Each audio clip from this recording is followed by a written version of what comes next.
مولانا صاحب اگر جو آپ نے فرمایا کہ اور حکومتوں کو یہ نہیں لگا کہ اس میں دھاندلی زیادہ ہوئی ہے، لیکن پی ٹی آئی تو سب سے آگے کہہ رہی کہ دھاندلی ہوئی ہے، اور پی ٹی آئی کے لوگ آپ کو آ کے ملے بھی ہیں، تو ان کے حوالے سے آپ کچھ فرمائیں گے کہ آپ کس طریقے سے دیکھتے ہو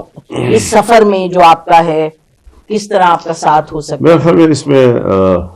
آپ لوگ پہلے قدم کو آخری قدم ہی کہتے ہیں، یہ ہمارے ملک کا ایک ٹرینڈ چل رہا ہے۔ میں تو آپ سے پوچھ رہی ہوں اور ہمارے صحافی حضرات بھی جب سوال کرتے ہیں تو جس چیز کا ابھی ہم اس کو ابتدا بھی نہیں کہہ سکتے مکمل، اس کا فوراً سوال جو ہے اس کی انتہا و انجام پہ ہوتا ہے۔ سر میں نے تو پوچھا کہ میں نے تو آپ سے پوچھا ہی ہے کہ آگے کیا ہوگا، آپ ملے۔ میں ذرا عرض کروں، آپ کو پوری طرح علم ہے کہ جمعیت علماء اسلام اور پاکستان تحریک انصاف کے درمیان کتنے فاصلے ہیں، اور ان کے بارے میں ہماری سوچ کیا ہے، ہمارا نظریہ کیا ہے، اس پر ہمارے اعتراضات کیا ہیں، اپنی جگہ پر قائم ہے۔ اب اگر ان کا ایک وفد ہمارے گھر میں آتا ہے تو وہ پہلی دفعہ تو نہیں ہے، اس سے پہلے بھی آئے تھے، بالکل آئے تھے۔ اور میں یہ بھی بتا دوں کہ آپ کو پتہ ہے سوشل میڈیا ہے، ورکرز ہیں، نیچے لیول تک کارکن ہیں، اور کوئی کسی کے اوپر روک ٹوک نہیں ہے، وہ سوشل میڈیا پر جو کمنٹس دے دے، جو تبصرہ کر لے، اس کا تو کوئی انتہا نہیں ہے جی۔ لیکن ہم نے اس وقت بھی اپنے کارکنوں کو سختی سے روکا تھا کہ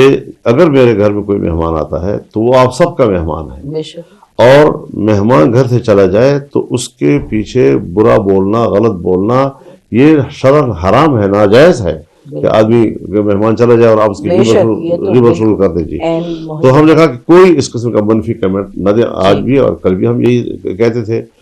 اور اگر ایسی کچھ ہوا بھی ہو تو میں نہیں سمجھوں گا کہ پھر وہ اچھا ہوا ہے، چاہے جس لیول پر بھی ہو۔ تو لوگ آتے ہیں، ہم بھی کب کسی کے پاس جائیں گے، کوئی ہمارے پاس آئے گا، ہم ایک دوسرے کی عزت بھی کریں گے، اور یہی تو بچا ہے ہمارے ملک پہ کہ ہم ایک دوسرے کے پاس جائیں، دوسرے کو عزت کریں جی۔ تو یہ جو چیز ہوئی ہے یہ ان کے آنا ہے، اب آنے کے بعد انہوں نے بس صرف آنے کی حد تک ہے، باقی تو اب آگے جا کر کھلے گی بات۔ ہم بھی اپنے پارٹی کے سامنے یہ ساری چیزیں رکھیں گے، ان کا کیا رد عمل آتا ہے، وہ جو اختلافات ہیں ہمارے جن بنیادوں پر، وہ کیا یکدم ہم ان کو سر کر سکیں گے اور ان کو پھلانگ کر ہم ایک دوسرے کو گلے مل سکیں گے؟ تو یہ ایک بڑا سخت اور تلخ مراحل ہیں جو اس وقت موجود ہیں، اور اگر کوئی ایک فریق بھی کہہ دے کہ ہم معاملات کو ٹھیک کرنا چاہتے ہیں تو بھی ہمیں شریعت کی تعلیمات کو سامنے رکھنا چاہیے۔ وَإِن جَنَحُوا لِلسَّلْمِ فَاجْنَحْ لَهَا وَتَوَكَّلْ عَلَى اللَّهِ، اگر وہ صلح کے لیے پر بھی چاہتے ہیں تو آپ بھی پر بھی چاہتے ہیں اور اللہ پہ توکل رکھیں۔ تو ہم کسی کو سخت جواب نہیں دیتے، لیکن دیکھنا یہ ہے کہ ہم جس لیول پر اختلاف رائے رکھتے ہیں، کیا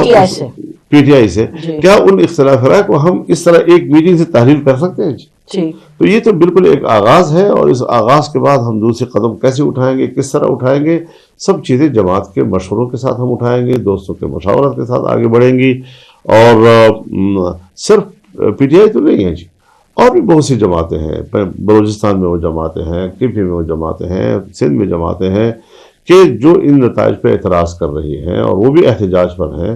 ہم ان سے بھی رابطہ رکھیں جی۔ پی ٹی آئی کی تو دلچسپ بات یہ ہے کہ ڈی آئی خان میں انہوں نے تقریباً ساری سیٹیں جیتی ہیں، تو جو ہاری ہیں آپ کی پارٹی نے تو وہ تو جیت کے بیٹھے ہیں، تو اگر کہیں کہ جی وہاں ہوئی ہے دھاندلی تو وہ تو کہہ رہے ہیں ہمیں اور ملنی چاہیے 30-40۔ نہیں، میں گزارش کروں جی، ایک بات ہم نے بڑے وضاحت کے ساتھ ان سے کہی کہ جی دھاندلی تو ہوئی ہے، لیکن ہماری نظر میں تو دھاندلی آپ کے لیے ہوئی ہے۔ اچھا، آپ نے کہا کہ آپ کے لیے ہوئی ہے، آپ کے لیے ہوئی ہے، اور پھر آپ صوبے میں اتنی بڑی اکثریت دے گئے ہیں اور چند سیٹیں بچ گئی ہیں، ان کے لیے بھی آپ روڈ روکے ہوئے کہ یہ کیوں کسی اور کو مل گئی جی۔ تو یہ چیزیں آپس میں دوستانہ ماحول میں ہوئی ہیں۔